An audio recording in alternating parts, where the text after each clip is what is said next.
이진우의 손에 잡히는 경제.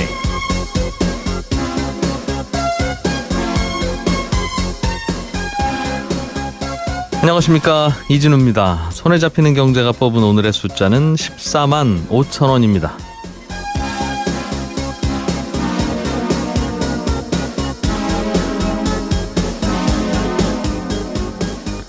우리나라에는 단일 보험으로 가입자 수가 3,300만 명이 넘는 그런 보험이 하나 있습니다. 대다수 국민이 가입한 보험이죠. 제2의 건강보험이라고 불리기도 하는 실손의료보험입니다.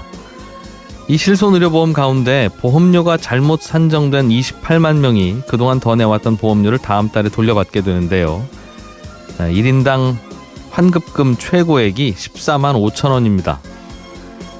이번 보험료 환급은 계약자가 별도로 신청을 하지 않아도 됩니다. 보험사가 계약자에게 개별적으로 연락하고 돌려주는 방식인데요. 다만 이미 해약을 하고 연락처가 바뀐 경우에는 보험회사가 돌려주고 싶어도 못 돌려주니까 혹시 환급 대상인 계약자분께서는 보험사에 직접 알아보셔야 되겠습니다. 이렇게 이번에 보험사들이 보험료를 돌려주게 된 건 금융당국이 2년 전에 보험료 가격 규제를 대폭 완화하는 대신에 도입한 이 사후감리 제도를 처음 적용한 덕분입니다. 바꿔 말하면 만약 감리를 금융당국이 안 했다면 이런 사실도 드러나지도 않았을 텐데요. 업계가 늘 요구하는 자율성이 보장되려면 사후감리는 보다 더 철저해야 되고, 감리를 통해서 문제가 적발될 경우에 그에 대한 벌칙도 더 강화해야 합니다. 그렇지 않고 더 많이 받은 보험료가 드러났을 때 그냥 그것만 되돌려주고 끝난다면 정직하게 보험료를 설계한 보험사들만 바보가 되는 셈 아니겠습니까?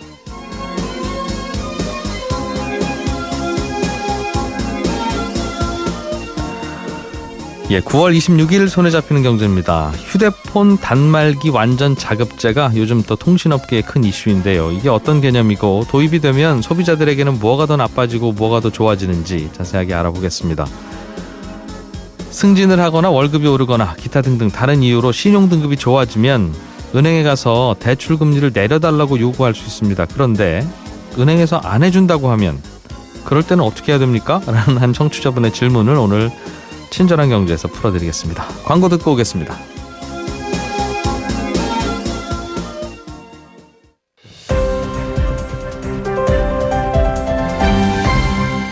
이진우의 손에 잡히는 경제. 네, 경제 뉴스들 짚어보겠습니다. 경제 뉴스 따라잡기. 오늘도 한국경제TV 김치영 기자와 함께합니다. 어서 오십시오. 네, 안녕하세요. 서울 강남 지역의 재건축 사업 수주전이 요즘 치열한 모양입니다. 네. 이 아파트 부수고 새 아파트 지을 때 어떤 건설회사에게 일 맡길 거냐 이 말인데, 네네. 건설회사들이 저희한테 일 맡겨주시면 이런 걸 선물로 드리겠습니다, 저런 걸 선물로 드리겠습니다 할 거 아니겠어요? 네네. 요즘에는 그냥 7천만 원 현금을 드리겠습니다. 네. 거기까지 나왔다고요. 이게 좀 논란이 되고 있나 보군요. 네, 그렇습니다. 워낙 금액이 큰 것도 그렇고요. 여러 가지 지원책들을 쏟아내는 경쟁 상황도 좀 이슈가 되는 것 같고요. 일단 지금 가장 크게 이슈가 된 것은 말씀하신 대로 현금 7천만 원을 주겠다. 이게 이제 이사비 명목이거든요. 예. 그래서 각 세대당이에요. 그러니까 그냥 전체에 7천만 원을 주는 게 아니라 세대당 7천만 원씩 준다고 한 것입니다. 예. 그래서 이 금액이 너무 큰 것 아니냐. 그리고 정부도 좀 제동을 걸고 나서서 이제 이슈가 되고 있는데, 일단은 경쟁이 치열하다 보니까 여러 가지 서비스가 나온다 이렇게 볼 수도 있겠는데요. 그 네. 속을 들여다보면 여러 가지가 좀 섞여 있는 것 같습니다. 일단은 건설사들이 조금 요즘 어려움이 많아요. 그러니까 정부가 부동산 규제를 하다 보니 주택시장 자체가 좀 얼어붙은 상황이고요. 네. 두 번째는 여러분도 들으셨겠지만 SOC 예산 자체를 정부에서 줄였잖아요. 건설회사 입장에서는 일감이 줄어든다는 그죠. 뜻이군요. 사회기반 시설 자체를 덜 지으니까 이 일자리도 줄었고요. 해외 수주도 지금 만만치가 않거든요. 대부분 우리나라 건설사들이 중동 지역에 오일머니를 근간으로 한 개발 사업에 들어가는데, 네. 이 오일 가격, 그러니까 국제 유가가 저유가 상황이 계속 지속되다 보니 이 일거리도 별로 없습니다. 그래서 10년 내 최저의 일감 수주를 했다, 해외에서 이런 뉴스도 나오고 있는데, 네. 그렇다 보니까 결국 지금 돈벌이가 되는 것은 이 재건축이나 리모델링, 도시 재개발 이런 쪽이다 보니 경쟁이 굉장히 치열하고요. 네. 두 번째는 강남이라는 상징성도 있어서 이걸 어떤 건설사가 멋들어지게 지어냈느냐, 이게 자신들의 브랜드에도 영향을 미치기 때문에 굉장히 네. 치열하게 수주전을 벌이고 있다, 이렇게 알겠습니다. 보고 있습니다. 한 가구당 7천만 원의 이사비를 주면 이건 빌려주는 게 아니라 그냥 주는 거죠? 네, 그냥 지원하는 겁니다. 그걸 줘도 남는 장사라는 뜻인데 건설회사 입장에서 보면 네네. 총 공사비를 받을 거 아니겠습니까? 건설회사는? 그렇죠. 공사비가 얼마나 되길래 이 7천만 원씩을 그냥 줘도 뭐 그 안에서 해결이 되나요? 이게 사실은 그것만 있는 건 아니에요. 여러 가지가 지금 포함되어 있는데요. 예. 그러니까 이제 건설사에서 최근에 정부 규제가 있다 보니 이 조합원들이 은행에서 대출받는 자금 자체가 좀 규모가 줄었어요. 예. 그렇다 보니 전체 이 조합비를 다 못 내는 사람이 있다 보니까 건설사들이 부족분을 무이자로 빌려주겠다라고 이제 또 넣어놨거든요. 조합 혜택 중에. 운영비조차도. 예, 조합 운영비 그리고 각 세대마다 뭐 여러 가지 부족 자금을 우리가 무이자로 빌려준다 뭐 이런 것들이 들어가 있습니다. 그렇다 예. 보니 나는 자금이 충분해서 굳이 은행에서 돈 안 빌려도 되는 사람들이 야 그럼 우린 뭐냐 이렇게 된 거죠. 그러다 보니까 그럼 이자분만큼 네. 무이자 이자 혜택을 받은 만큼 현금을 줄게. 이건 이제 이사비라는 명목으로 해서 이제 형평성 논리로 이제 들어간 금액이거든요. 건설회사 입장에서는 이사 가시면 근처에 전세값이 한 10억쯤 되는데 네. 10억에 연 이자만 해도 3,500쯤 나오지 않습니까? 2년 그렇죠. 계시려면 7천만 원 필요합니다. 예, 그런 논리를 지금 이 제시를 논리인 하는 것 거죠. 같은데 제가 어디 자료를 보니 그래서 이 아파트를 수주해서 지으면 공사비를 총 받을 수 있는 돈이 3조 원이 채 안 되더군요. 2조 6천억 정도로 지금 공사비를 측정을 하고 있는데요. 그러니까 예. 2조 중반대에서 3조 원 정도. 근데 말씀하신 대로 아까 7천만 원을 조합원 수 그대로 곱하면 네. 한 조합원이 2,300명 정도 되거든요. 예. 한 1,600억 원 정도가 나와요. 여기에다가 아까 말씀드린 거 뭐 이주비라든지 아니면 네. 조합원에 들어가는 조합 운영비와 관련된 뭐 무이자로 돈을 빌려주는 금액의 이자 금액 이런 것들을 합히면 많게는 전체 건설비의 10% 이상을 그냥 지원해주는 형태가 되는 것이죠. 건설회사 입장에서는 마케팅비 이만큼 쓰고 마진을 좀 남기면 된다 이 말이군요. 그 얘기는 결국 그 사업비 자체가 올라가고 예. 이 부담은 다시 조합원들에게 간다 이렇게 볼 수도 있는 거죠. 저는 이 계산법을 가만히 들여다보면서 네. 이상한 생각이 하나 들었어요. 네. 이게 건설회사가 이렇게 현금으로 주면 네, 당연히 조합원들에게 파는 분양가도 그만큼 올라갈 거 아니겠습니까? 그렇습니다. 그럼 조합원은 아파트를 비싸게 사는 셈이 되고 네, 이 조합원들은 나중에 재건축 초과이익 환수 대상이 될 텐데 그렇죠. 나는 아파트를 비싸게 샀으니 사실은 차익이 그만큼 많지 않아요 라고 신고가 될 거 아니겠어요. 그렇죠. 그런데 실제로는 뒤로 7천만 원을 받았잖아요. 그러면 세금 즉 재건축 초과이익 환수금은 덜 내고 뒤로 건설회사한테 7천만 원 받았으니 그건 챙기면 네네. 이건 건설회사가 7천만 원 아니라 현금으로 한 2억쯤 드리고 좋은 곳에 전세 가서 살다 오십시오. 한 후에 그 후에 분양가를 높여버리면 네. 조합원 입장에서는 싫지 않겠어요. 어차피 분양가를 낮춰봐야 절반을 재건축 초과이익 환수금으로 내야 하니 우리 세금 아끼고 뒤로 돈 받읍시다 네네. 하는 네. 거래가 이루어질 것 같은데요. 이게 강남이라는 특수성 때문에 이제 여러 가지가 발생한다라고 봐야 되는데요. 일단은 아까 말씀드린 대로 강남이라는 지역은 공사비가 올라가는 거에 대해서 주민들이 별로 그렇게 반대를 하지 않습니다. 그렇다 보니 아파트 지을 때도 아까 이제 금액적인 지원만 말씀드렸는데요. 네. 굉장히 화려하게 짓겠다라고 지금 공약이라는 표현이 좀 그렇지만 여러 가지 제안을 하고 있어요. 건설사들이 뭐 심지어 아파트 옥상에 호텔식 수영장을 만들어 주겠다, 뭐 스포츠 센터를 만들겠다, 뭐 이런 것들까지 있거든요. 네. 근데 결국에는 그게 아파트 건설비를 높이는 거잖아요. 그렇지만 그 강남 지역에 사시는 분들은 이 프리미엄이 높아지는 것 자체에 더 값어치를 더 중요하게 생각하다 보니 네. 여기에 별로 신경을 안 쓰고요. 두 번째는 지적하신 대로 공사비가 올라가는 게 나중에 자신들이 세금을 내는 데 있어서 혜택을 좀 볼 거라는 생각도 가지고 있는 것 같아요.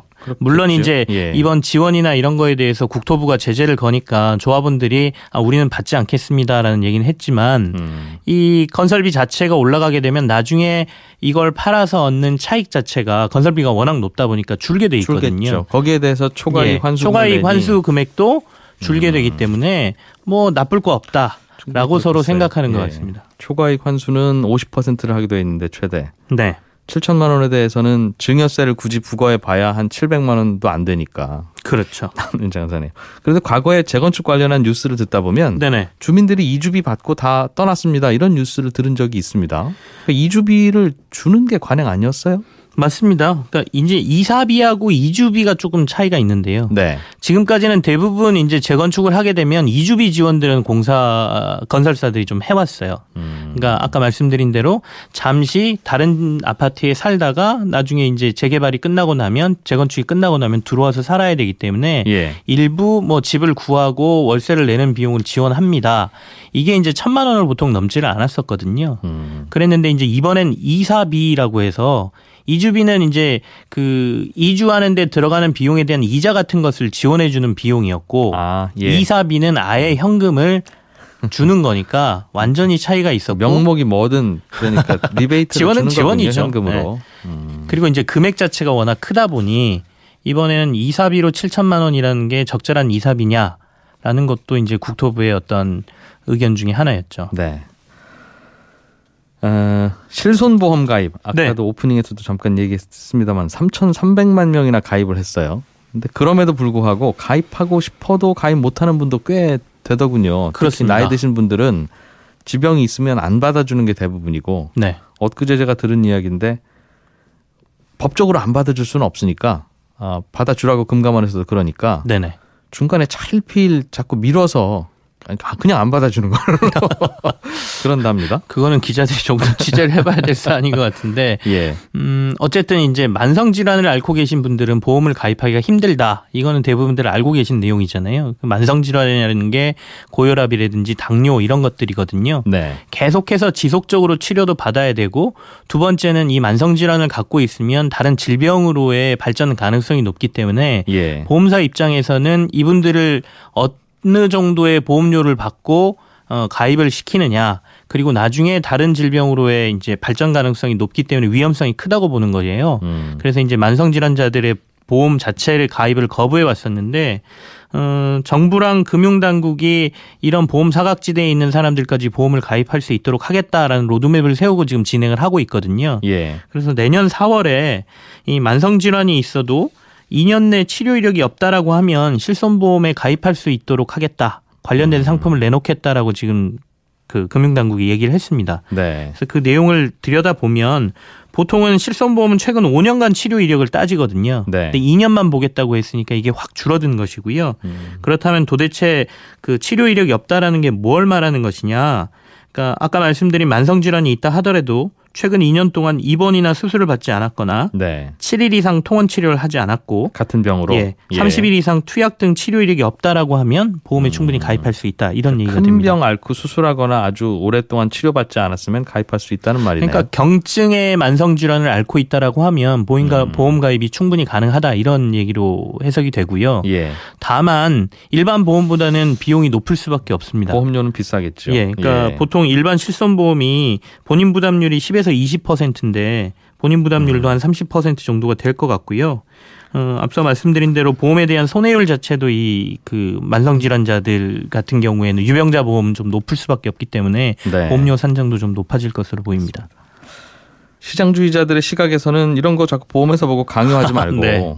우체국이라는 정부 기관이 있지 않냐. 네네. 거기에서도 보험 팔지 않냐. 그럼 우체국에서 실손보험을 역시 파니까 우체국 실손보험을 고령자들한테 다 개방해라. 네네. 그러면 다 알아서 가입하시고 혜택 받으실 텐데 그건 두려우니까 안 하면서 왜 이제 민간 보험회사한테 부담을 떠넘기냐라는 정부도 위험 분산을 하고 싶은 하고 싶은 거겠죠. 거겠죠. 예, 정부가 모든 걸 떠안기보다 할 수도 있을 민간 것 보험사들을 설득을 해서 설득이라는 표현이 좀 그렇지만 네. 끌어들여서 어떻게든 뭐 보험 사각지대에 있는 분들을 조금 혜택을 주고 싶다라는 의지를 내보이고 있다 이렇게 보겠습니다. 또 반대의 시각을 갖고 계신 분은 이런 대안도 내놓을 수 있을 것 같아요. 보험회사들한테 쿼터를 줘서 네. 예를 들면 노약자나 유병자들에 대해서 실손보험을 받아준 이력이 하나가 있으면 한 10명 정도는 실손보험으로 다른 보통 환자를 받을 수 있다. 네네. 뭐 그런 거죠. 예를 들면 전체 가입자의 10% 이상은 반드시 고령자로 받아라. 네네. 그러면 다른 가입자 받기 위해서라도 고령자 실손보험을 꼭 받을 거 아니겠습니까? 싫더라도. 네네. 그것도 좋은 대안이 될 수 있을 것 수는 같습니다. 있을 것 네. 같아요. 싫어하겠으나. 네. 예. 인터넷 은행들이 요즘 화제를 불러일으키고 있는데 예. 대부분은 대출을 이제 잘 해준다는 이유로 많이 관심들을 갖습니다만 주택담보대출은 아직 인터넷 은행들이 취급을 안 하죠? 예, 없습니다. 앞으로는 곧 내놓을 거라고요? 예, 1호 은행이었던 K뱅크가 주택담보대출까지 이제 다루겠다라고 얘기를 했고요. 연내 그 비대면 방식의 주택담보대출 상품을 내놓겠다라는 것이거든요. 비대면이라고 하면 은행 창구에 가지 않아도 된다. 그러니까 온라인상으로 충분히 주택담보대출을 받을 수 있다라는 얘기인데 그렇다면 이제 신분 확인, 계약서 뭐 이런 서류들이 문제가 되지 않습니까? 예. 그래서 이제 두 가지 방법을 이용하겠다라는 건데요. 첫 번째는 그 시세 확인은 한국감정원을 통해서 주택 시세를 충분히 확인할 수 있으니까 네. 이걸 가지고 이제 담보물건과 관련된 금액을 산정하겠다라는 것이고요.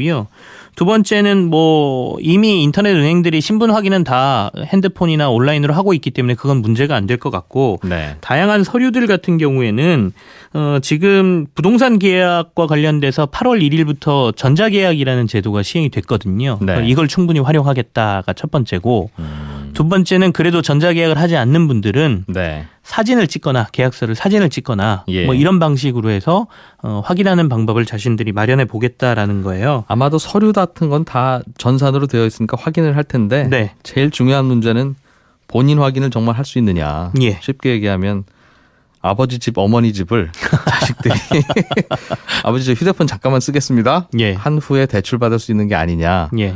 라는 거에 대한 그걸 막는 게 제일 중요할 거예요. 이제 교차 이렇게 뭐 증명하기 위한 개인의 신분을 증명하기 위한 제도들이 포함이 될 텐데요. 예. 어쨌든 그 마이너스 통장이라든지 신용대출 이런 부분에 있어서 인터넷 은행이 시중은행들을 굉장히 자극한 부분이 있거든요. 그래서 이 주택담보대출도 나오게 되면 네. 좀 일반 시중은행들도 좀 자극이 되지 않을까라는 점하고요. 다만 우려스러운 것은 이제 정부가 주택담보대출을 옥죄고 있는데 인터넷 은행에서 이렇게 주택담보대출을 내놓고 확산되게 되면 예. 정부에 또 다른 걱정거리가 생기는 건 아닌가라는 고민도 생깁니다. 기준이야 똑같이 적용하겠지만 은행들은 경쟁이 더 치열해지겠죠. 안 그래도 대출이 적게 나가고 있을 텐데. 한국경제TV 김치영 기자였습니다. 고맙습니다. 네, 감사합니다. 알아야 될 것들 많이 안내를 해줘. 눈높이에 딱 맞는 만인의 경제 과외 선생님. 다음 순서는 친절한 경제입니다. 네, 오늘은 청취자 조규상 씨가 승진을 하거나 신용등급이 올라가거나 하면 이미 받은 대출에 금리를 내려달라고 요구할 수 있는 금리 인하 요구권이라고 하는 게 소비자에게 있다고 들었는데 만약에 은행이 요구를 했는데도 그걸 거부하면 어디 제3의 기관에다 항의해 볼 수 있는 절차는 혹시 따로 없습니까? 그냥 은행이 안 된다고 하면 안 된가 보다 하고 돌아와야 되나요? 이런 질문을 주셨어요. 예. 사실 그게 제일 답답하죠. 이 금리 인하 요구권이라는 건 마치 물건 파는 상인한테 깎아달라고 요구하는 거하고 같아서 상인이 남는 게 없어서 못 깎아드려요 그러면 정말 남는 게 없는지 아니면 깎아주기 싫어서 저런 말씀하는 건지를 알 길이 없습니다. 그럴 때는 누군가가 객관적인 제3자가 저 상인이 정말 남는 게 없는지 아닌지 좀 조사해봐달라고 할 수 있으면 제일 정확할 텐데요. 결론부터 말씀드리면 현행 금리 인하 요구권에는 그런 제3자 검증 장치는 없습니다. 그냥 은행이 된다고 하면 되는 거고요. 금리 인하 안 됩니다. 그러면 안 되는 겁니다. 그럼 다 안 된다고 하지 은행이 왜 굳이 이자를 깎아주겠느냐. 이미 대출 받은 자기 고객인데 싶으실 텐데 그래도 금융당국이 적극적으로 중간에 해주라고 압박도 하고 그래서 해주는 경우도 꽤 있다고 합니다. 그런데 금융감독원이 잘 해주는지 나중에 사후 점검을 할 때는 소비자가 은행 창구에서 그냥 말로 금리 인하 되나요? 이렇게 물어보고 답을 들은 건 금감원은 그런 일이 있었는지조차도 모르고 넘어가거든요. 그러니까 소비자 입장에서는 번거로우시더라도 금리 인하를 요구하실 때는 창구에 가서 제가 금리 인하를 요구하려고 하는데 서면으로 하려고 합니다. 서류 양식을 좀 주세요라고 해서 서면으로 요구를 하시는 게 좋습니다. 서면으로 금리 인하 요구를 하시면 인하가 될지 안 될지 안 되면 왜 안 되는지 내부적으로도 근거를 남기고 회신도 줘야 되기 때문에 나중에라도 점검할 수 있어서 은행 입장에서는 좀 더 긴장할 수 있고 잘 살피게 됩니다. 그래도 은행이 뭐 자의적으로 결정하는 거긴 합니다만 소비자의 최선의 대응은 일단 서면으로 요구를 해보는 것이고요. 사실 진짜 더 최선은 다른 은행에서는 얼마에 빌려주는지 수시로 확인을 해서 경쟁을 시키는 겁니다. 이자가 더 싼 곳 있으면 지금은 이 은행에서 이자 깎아달라고 아쉬운 소리 할 게 아니라 거기로 그냥 넘어가면 되는 거니까요. 그래서 금융당국도 대출을 중간에 그냥 상환하는 경우에는 중도상환 수수료를 현재 매기고 있습니다만 이자 차이가 얼마 정도 나서 다른 대출로 갈아타기를 할 때는 중도상환 수수료를 면제해 주도록 하면 아마 다른 은행과 이자 차이 안 나게 하기 위해서 은행들도 치열하게 경쟁을 하겠죠. 그것도 또 하나의 아이디어나 대안이 될 수도 있을 듯합니다. 친절한 경제였습니다. 손에 잡히는 경제.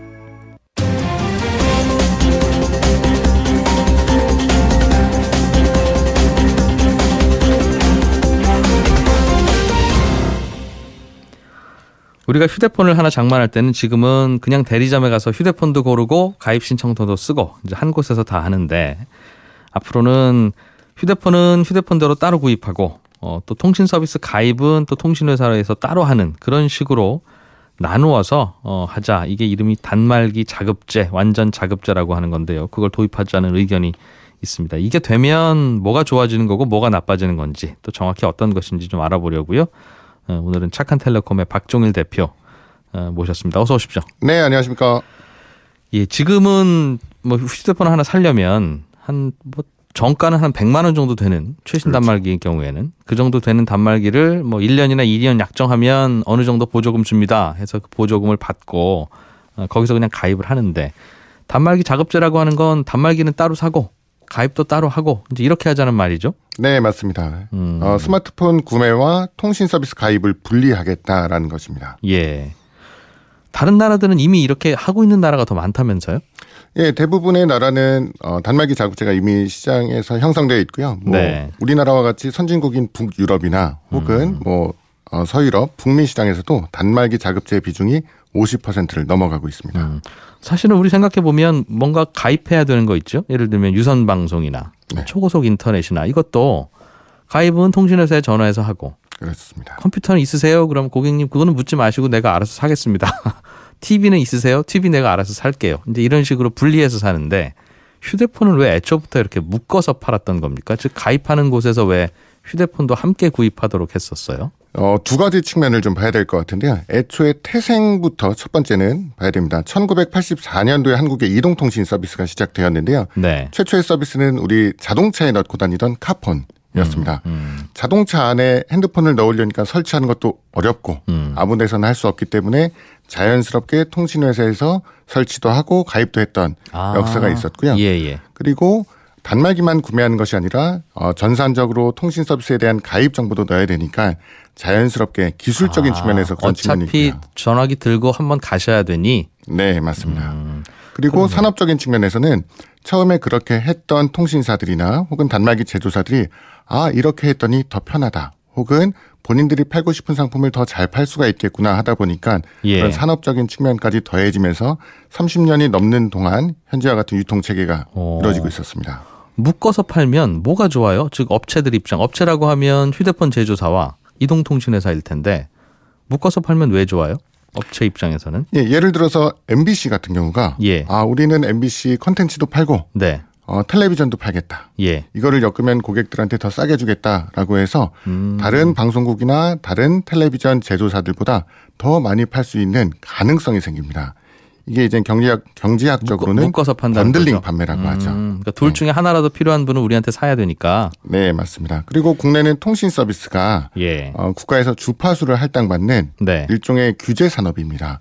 그러다 보니까 현재는 3개의 사업자가 6천만 가입자를 나눠 갖는 일종의 독과점 구조이기 때문에 이 3개 회사가 원하는 방식으로 판매하는 것이 현재까지 이루어졌다. 대리점에서 우리 같이 팝시다. 셋이 모여서 그러면 그냥 그렇게 된다는. 모여서 하지는 않았겠지만 자연스럽게 형성되지 않았을까 싶습니다. 네. 그럼 이제 나눠서 가입합시다. 단말기 완전 자급자라고 해서 휴대폰은 휴대폰대로 소비자가 알아서 사오시고 가입은 또 별도로 따로 하도록 합시다라고 하면 어떤 장점이 있어요? 소비자 입장에서 보면? 근데 이거를 또 이제 단말기 자급제가 나온 배경을 봐야 되는데요. 첫 번째는 아주 그냥 단순한 논리입니다. 한국에는 통신비가 비싸다. 왜 비싼가 봤더니 핸드폰 가격이 비싸다. 그리고 핸드폰 가격이 왜 비싼가 봤더니 국내에서는 제한된 통신 사업자들만이 핸드폰을 판매하고 있다 보니 경쟁이 활성화되지 못해서 다른 나라보다 핸드폰 가격이 비싸고 이 때문에 통신비까지 같이 높아 보이는 효과가 있다.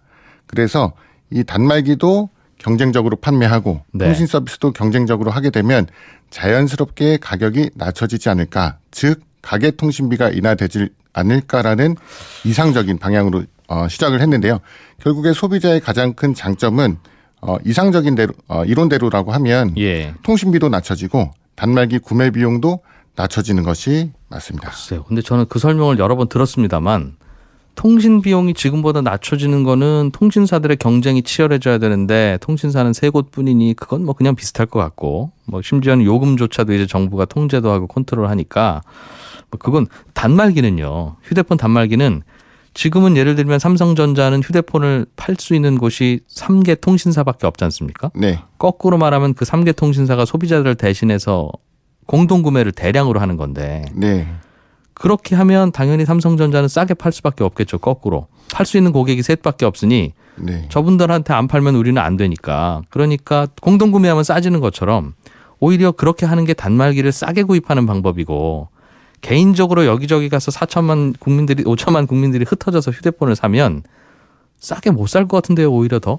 네, 두 가지인데요. 첫 네. 번째는 말씀하신 삼성전자가 세계 통신사에게 우리 것 좀 팔아주세요. 더 싸게 판매해드릴게요. 네. 라고 하는 구조가 현재는 안 됩니다. 왜냐하면 국내에서는 스마트폰 제조사 중에서 삼성전자의 점유율이 70%입니다. 통신 3사보다 삼성전자의 힘이 더 판매자의 교섭력이 더 커질 수가 있고요.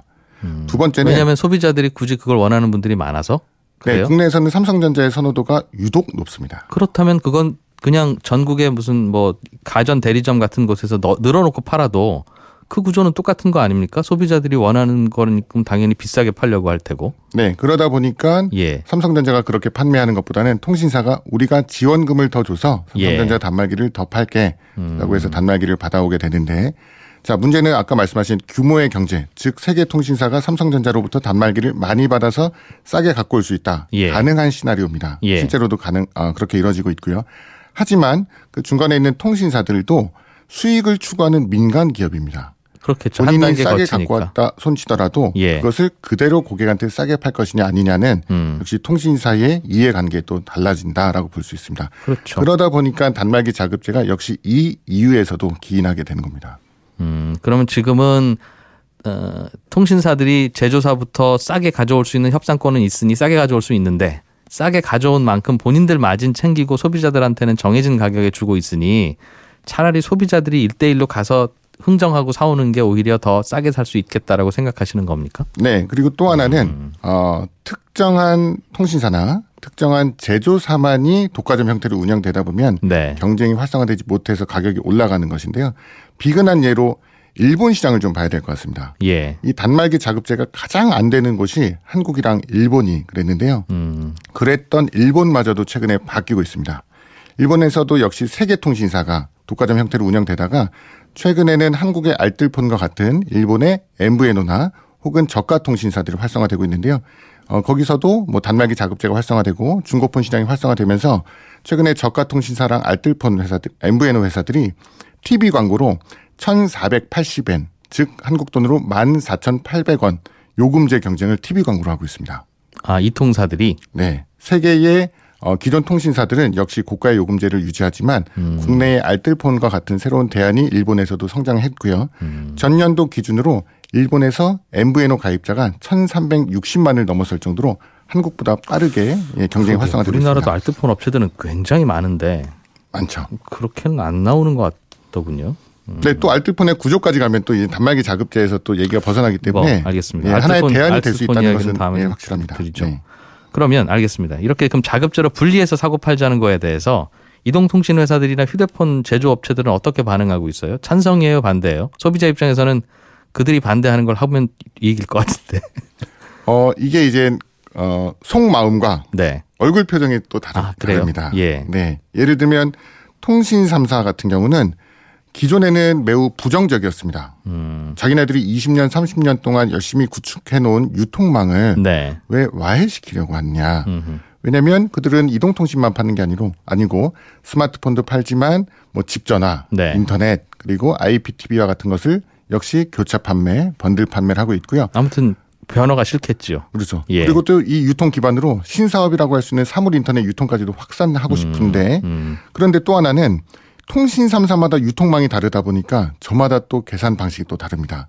예를 들어서 한 통신사는 대형 대리점 위주로 유통망이 구축되어 있다 보니까 이 대형 대리점을 굳이 운영하면서 비용과 이런 것을 부담해야 되느냐. 차라리 단말기 자급제로 가자. 그리고 통신 요금이 하도 공격을 많이 받으니 네. 인하해보겠다라는 측면이 있고요. 또 반면에는 한 통신사는 대리점 체계가 아니라 직영점 체계입니다. 네. 근데 직영점 체계에서 단말기 자급제를 하면 그 직영점을 유지할 수 있는 수익 구조가 나오지 않다 보니까 예. 또 속마음은 또 반대를 하고 있고요. 그리고 제조사의 입장에서도 삼성전자와 네. 애플의 마음이 또 다릅니다. 삼성전자는 기존의 통신 3사와의 협력 관계를 통해서 시장 점유율 70% 이상을 유지했지만 예. 애플 같은 경우는 통신사가 아니라 직접 고객들한테 선택권을 주자라고 생각할 수도 있습니다. 예. 그리고 또 하나는 국내에서 아직 활성화되지는 않았지만 뭐 저가 단말기나 혹은 외산 단말기 같은 경우에서도 또 다른 이해관계를 갖고 있습니다. 그렇겠어요. 저가 단말기 입장에서도 지금은 통신사만 설득하면 통신사에서 납품받아서 소비자에게 팔 수 있는데 앞으로 전국 매장을 또 해야 되면 그것도 쉽지는 않을 것 같고요. 거꾸로.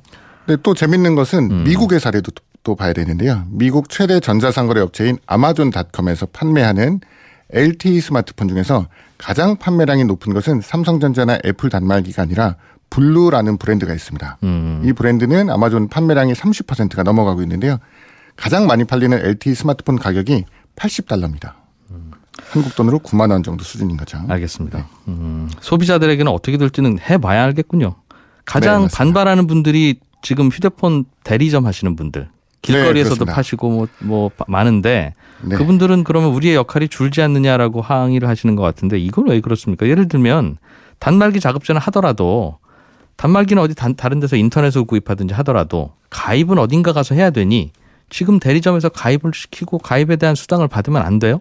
쉽게 생각하면 현재 대리점은 통신 회선도 팔고 단말기도 판매하고요. 물론 이제 통신사가 그걸 하나의 정책으로 만들었지만 그러다 보니까 통신 서비스 가입과 스마트폰 마진을 두 번 취할 수 있는 구조가 되는데 앞으로 통신 서비스 가입만 해라 혹은 단말기만 유통해라라고 하면 당연히 수익은 줄어들 것이고요. 그럼 가게 절반에서는 단말기 팔고 가게 절반에서는 가입 서비스 하면 안 됩니까? 뭐 이상적이긴 하나 단말기 자급제가 되면 아까 이제 미국의 아마존 사례를 말씀드렸다시피 인터넷으로 단말기만 많이 팔 테니 맞습니다. 최근에 전자제품 우리가 매장에서 잘 안 사고 가격 비교해서 사시니까요. 알겠습니다. 착한텔레콤의 박종일 대표였습니다. 도움 말씀 고맙습니다. 네, 감사합니다.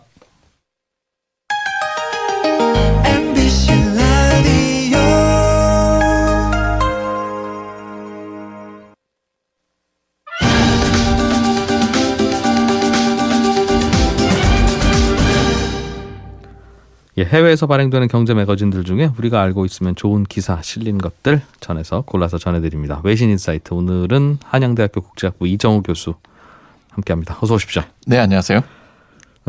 중국의 텐센트가 어디 독일의 스타트업에 투자를 했다는데 그거는 뭐 신기하지 않습니다만 이 스타트업이 만드는 게 초고속 비행 택시요? 비행 택시? 이게 뭡니까? 네, 우리 그 SF 영화라든가 이런 소설 보면은 아주 뭐 진동도 없이 매연도 없이 그냥 하늘을 날아다니는 그런 차들 많이 보셨잖아요. UFO요. UFO. 비행 접시. 네, 그게 지금 실현 가능하게 됐습니다. 그 지난 4월에 독일의 한 신생 벤처기업인데 세계 최초로 수직으로 이착륙을 할 수 있는 2인승 전기 제트기. 그러니까 지금까지는 가솔린 엔진을 사용해서 하는 그런 시도는 많았지만 이제 매연도 없고 소리도 없고 아주 조용한 전기 제트기가 시험 주행에 성공을 했습니다. 제트기라는 이름을 붙인 게 좀 이상하긴 하네요. 제트라고 하는 게 그게 이제 엔진을 의미할 텐데. 근데 이제 속도가 사실은 최대 시속이 300km로 비행할 수 있고요. 그 런던하고 파리 사이를 비행하는데 1시간이면 된다. 그리고 소음도 없고 배기가스도 없는데 여기에다가 이제 그 중국 최대 인터넷 그룹 텐센트 홀딩스하고 그리고 트위터를 공동으로 만든 에반 윌리엄스가 만든 회사가 있습니다. 여기하고 그리고 이제 그 독일에 있는 프라이빗 뱅킹 그룹 LGT라는 데가 이제 같이 투자를 했는데 이거 충전해서 날아가요? 네, 그렇습니다. 충전해서 한 번 충전하면 몇 킬로 날 수 있습니까? 한 번 충전하면 이게 300km 날 수 있습니다. 꼭 300km 날아줘야 되겠습니다. 전기 자동차는 충전하다가 중간에 떨어지면 서야 되지만 위험하진 않잖아요. 근데 당황스럽지. 근데 이거는 중간에 전기 떨어지면 제가 주말에 테슬라를 한번 시행 타봤는데 이게 테슬라 같은 경우도 주행을 하면서 자체적으로 또 이렇게 그 충전을 한답니다. 그래서 300km라 그러면 아주 보수적으로 보는 거기 때문에 이것도 실제로는 조금 더 거리가 있다고 보는 거죠. 몇 인승이에요? 2인승입니다. 그러면 이게 이름은 전기 제트기라고 붙였지만 대형 드론이네요. 드론. 뭐 그렇게 볼 수도 있겠죠. 사람도 탈 수 있는 드론. 근데 이제 여기에 그 투자를 하는 거대한 사람들이 보면 여기 이제 앞으로 희망이 이거다. 그 환경 친화적이고 그래서 이제 투자를 많이 하고 있는데 스웨덴 출신의 억만장자 니콜라스 젠스트롬이라는 사람이 최초에 100억 원을 투자했고 그다음에 아까 말씀드린 텐센트 여러 군데서 아마 1,000억 원을 또 투자를 했습니다. 일단은 시험 주행에는 성공했다는 건 사람 태우고 날아봤더니 날더라 안전하더라 이 말이에요. 네, 안전하게 이제 꼭 규정, 그러니까 교통 당국이라든가 규정 문제만 남아 있고 그다음에 이제 가격을 좀 낮추는 그런 게 좀 필요한 것 같습니다. 예. 하나 기사만 좀 더 보죠. 사우스 모닝 포스트, 사우스 차이나 모닝 포스트겠죠. 여기서 쓴 기사인데 중국 정부가 정부에서 이른바 정부산 비트코인 이렇습니까? 가상화폐가 요즘 종류가 많은데 다 민간이 만들어서 서로 사고 팔고 하는 거니까 정부가 만들어서 팔겠다라는 뜻을 밝혔나요? 네, 겉으로는 그 비트코인에 대해서 이제 공식 화폐가 아니니까 각국 중앙은행이라든가 비난을 하고 있습니다만은 중국은 한쪽에서는 은근히 그걸 좀 이렇게 부추기면서 이렇게 장렬하고 있습니다. 사우스 차이나 모닝 포스트에 따르면은 지난 그 중국 공업정보화부, 이게 우리나라를 보면 한 산자부 같은 데인데요. 그 위탁 블록체인 연명을 개선해서 가상화폐를 만들어라. 그리고 우리가 이런 데 선두 기술을 해야 된다. 이렇게 좀 장렬하고 있습니다. 이 가상화폐들의 방식은 좋은데 그렇다고 민간인들끼리 너희들끼리 만들어서 사고 파는 건 이건 안 돼. 이 말이군요.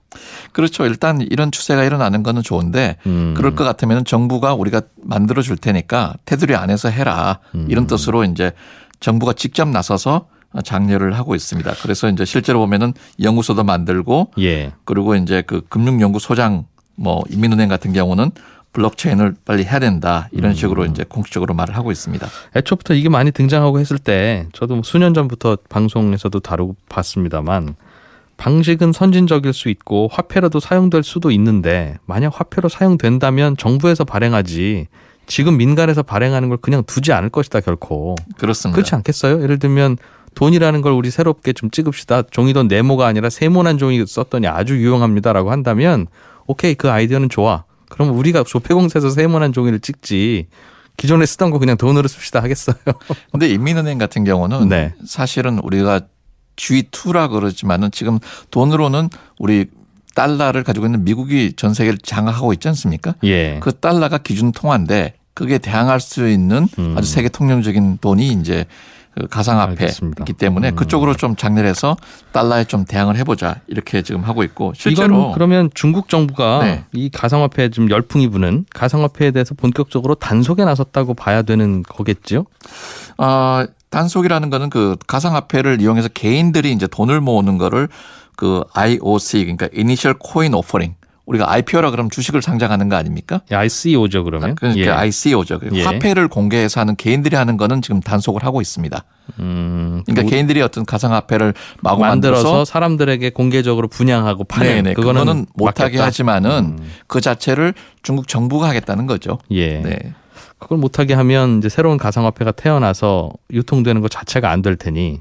그렇습니다. 정부가 만드는 가상화폐만 사용해라 이렇게 돼 있고 실제로 이제 국제결제은행이라고 은행들의 총 집합이 있습니다. 그 서로 결제를 종인해 줘야 되는데 각국 중앙은행들이 자체 가상화폐 발행을 검토해야 한다 이렇게 촉구하고 실제로 이런 그 국제결제은행에서도 어느 정도 좀 장려하고 있는 그런 분위기입니다. 각국의 중앙은행들은 만들려고 장려할 수는 있지만 지금 만들고 사고 팔고 하는 거에 대해서는 거품에 대한 경고가 계속 나오니까. 예를 들어 뭐 JP 모간의 제이미 다이먼 회장 같은 경우는 이 비트코인하고 가상화폐에 대해서 이제 지나치게 거품이다. 결국은 정부가 폐쇄할 것이다 이렇게 경고를 하고 있는데 뭐 실제로 이거에 대해서는 좀 더 지켜봐야 될 그런 것 같습니다. 많은 헤지펀드들이 가상화폐가 거품이라고 하는데 사람들은 저 친구들 저렇게 해서 값 떨어지면 사려고 그러지 막 이렇게 또 보는 분도 있어서 실제로 단기적으로 뭐 제이미 다이먼 회장이 이제 경고를 하고 헤지펀드 경고했더니 확 떨어졌는데 그 다음 날로 바로 올랐어요. 한양대학교 이정우 교수였습니다. 고맙습니다. 네, 감사합니다. 손에 잡히는 경제 오늘은 여기서 인사드리겠습니다. 내일 오전 11시 10분에 다시 오죠. 고맙습니다.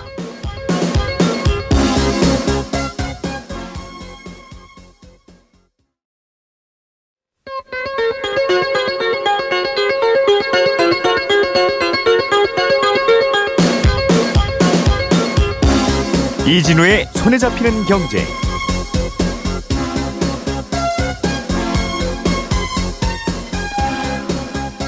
안녕하십니까, 이진우입니다. 손에 잡히는 경제가 뽑은 오늘의 숫자는 14만 5천 원입니다.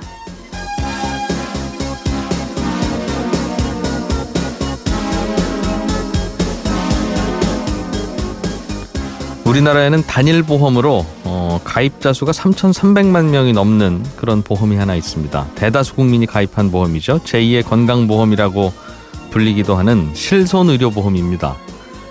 이 실손의료보험 가운데 보험료가 잘못 산정된 28만 명이 그동안 더 내왔던 보험료를 다음 달에 돌려받게 되는데요. 1인당 환급금 최고액이 14만 5천 원입니다.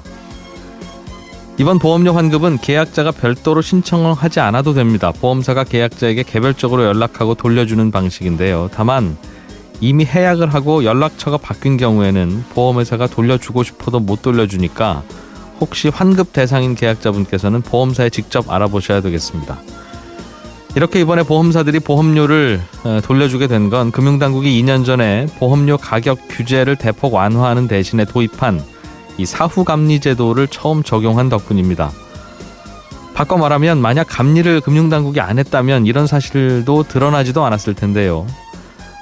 업계가 늘 요구하는 자율성이 보장되려면 사후감리는 보다 더 철저해야 되고 감리를 통해서 문제가 적발될 경우에 그에 대한 벌칙도 더 강화해야 합니다. 그렇지 않고 더 많이 받은 보험료가 드러났을 때 그냥 그것만 되돌려주고 끝난다면 정직하게 보험료를 설계한 보험사들만 바보가 되는 셈 아니겠습니까?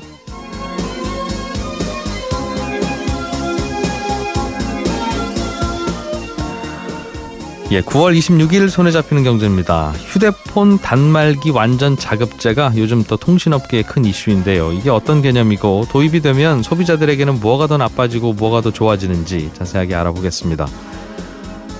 승진을 하거나 월급이 오르거나 기타 등등 다른 이유로 신용등급이 좋아지면 은행에 가서 대출금리를 내려달라고 요구할 수 있습니다. 그런데 은행에서 안 해준다고 하면 그럴 때는 어떻게 해야 됩니까? 라는 한 청취자분의 질문을 오늘 친절한 경제에서 풀어드리겠습니다. 광고 듣고 오겠습니다.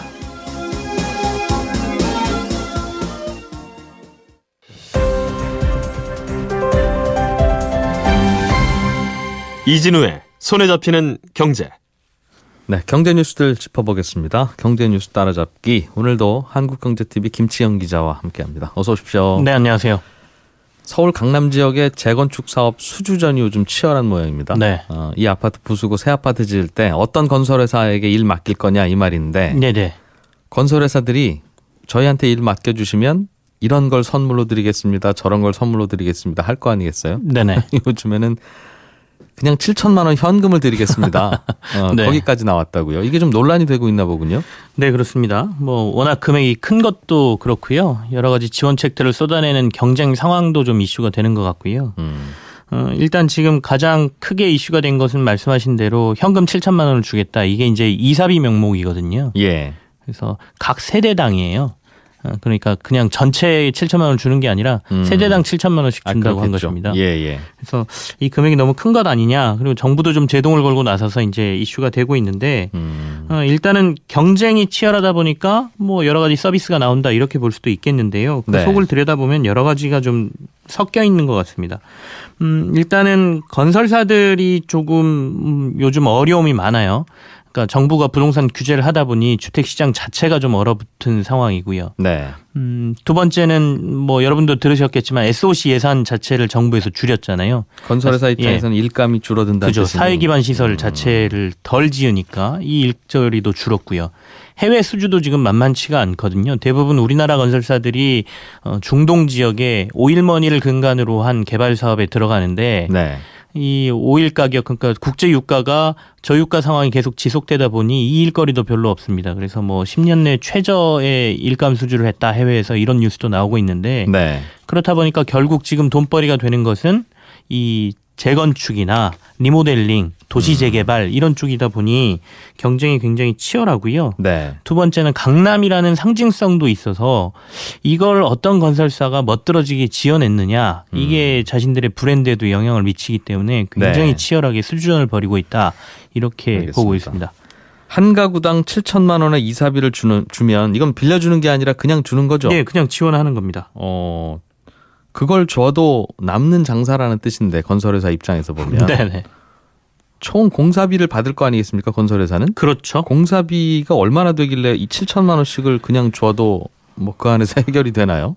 이게 사실은 그것만 있는 건 아니에요. 여러 가지가 지금 포함되어 있는데요. 예. 그러니까 이제 건설사에서 최근에 정부 규제가 있다 보니 이 조합원들이 은행에서 대출받는 자금 자체가 좀 규모가 줄었어요. 예. 그렇다 보니 전체 이 조합비를 다 못 내는 사람이 있다 보니까 건설사들이 부족분을 무이자로 빌려주겠다라고 이제 또 넣어놨거든요. 조합 운영비조차도. 예, 조합 운영비 그리고 각 세대마다 뭐 여러 가지 부족 자금을 우리가 무이자로 빌려준다 뭐 이런 것들이 들어가 있습니다. 그렇다 예. 보니 나는 자금이 충분해서 굳이 은행에서 돈 안 빌려도 되는 사람들이 야 그럼 우린 뭐냐 이렇게 된 거죠.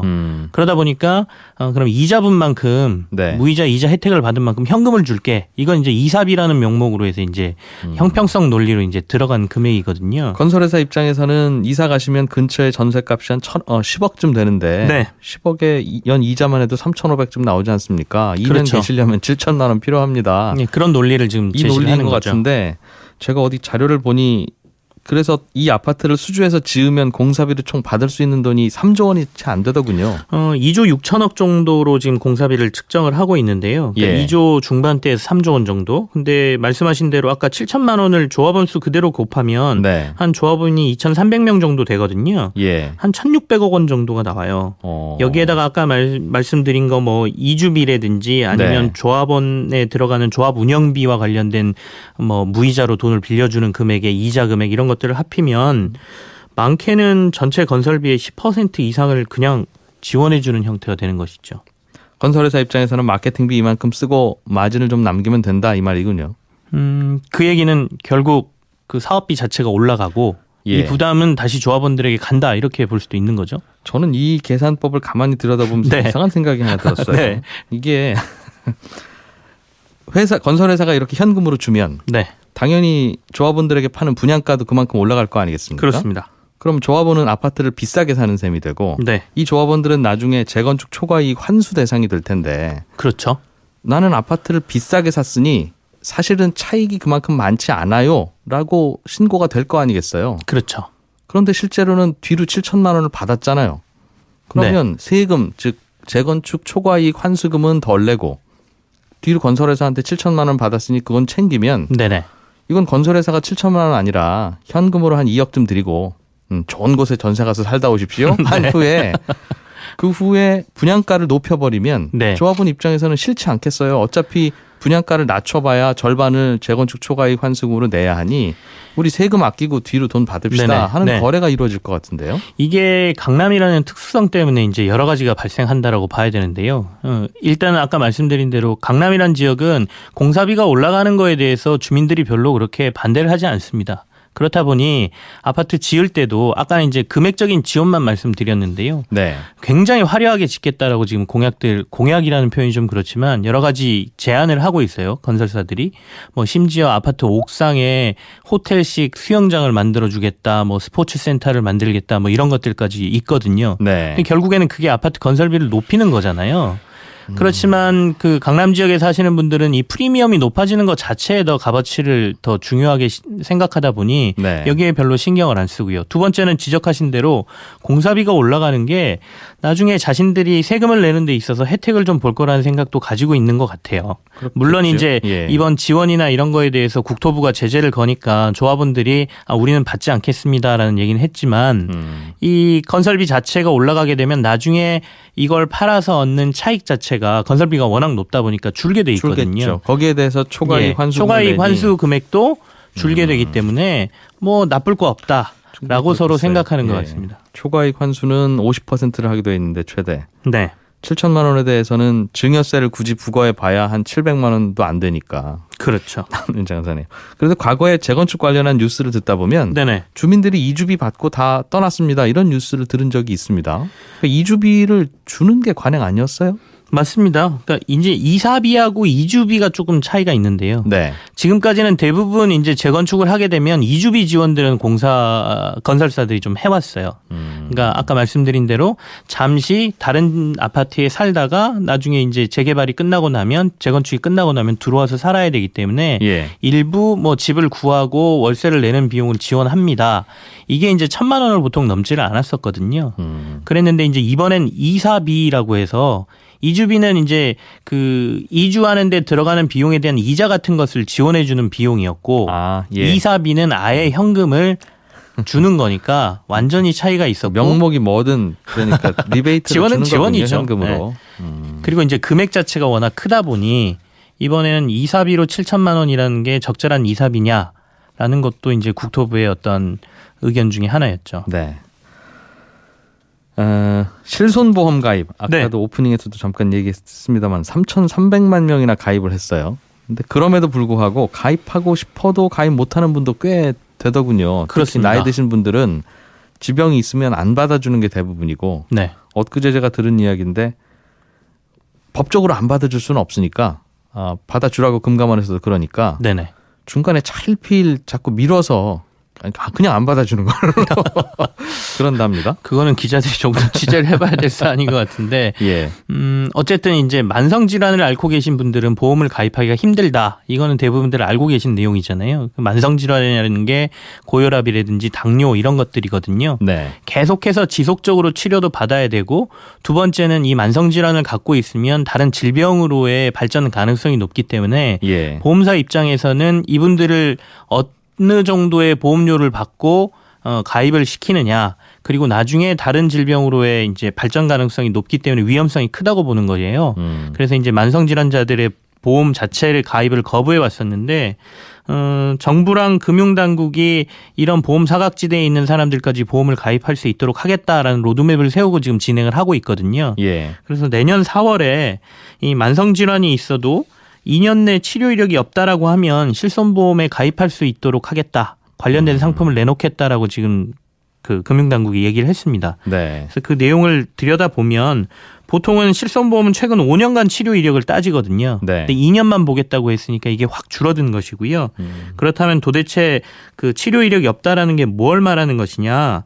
그러니까 아까 말씀드린 만성질환이 있다 하더라도 최근 2년 동안 입원이나 수술을 받지 않았거나 네. 7일 이상 통원 치료를 하지 않았고 같은 병으로 30일 이상 투약 등 치료 이력이 없다라고 하면 보험에 충분히 가입할 수 있다. 이런 얘기가 됩니다. 큰 병 앓고 수술하거나 아주 오랫동안 치료받지 않았으면 가입할 수 있다는 말이네요. 그러니까 경증의 만성질환을 앓고 있다라고 하면 보험 가입이 충분히 가능하다. 이런 얘기로 해석이 되고요. 예. 다만 일반 보험보다는 비용이 높을 수밖에 없습니다. 보험료는 비싸겠죠. 예, 그러니까 보통 일반 실손보험이 본인 부담률이 10에서 20%인데 본인 부담률도 한 30% 정도가 될 것 같고요.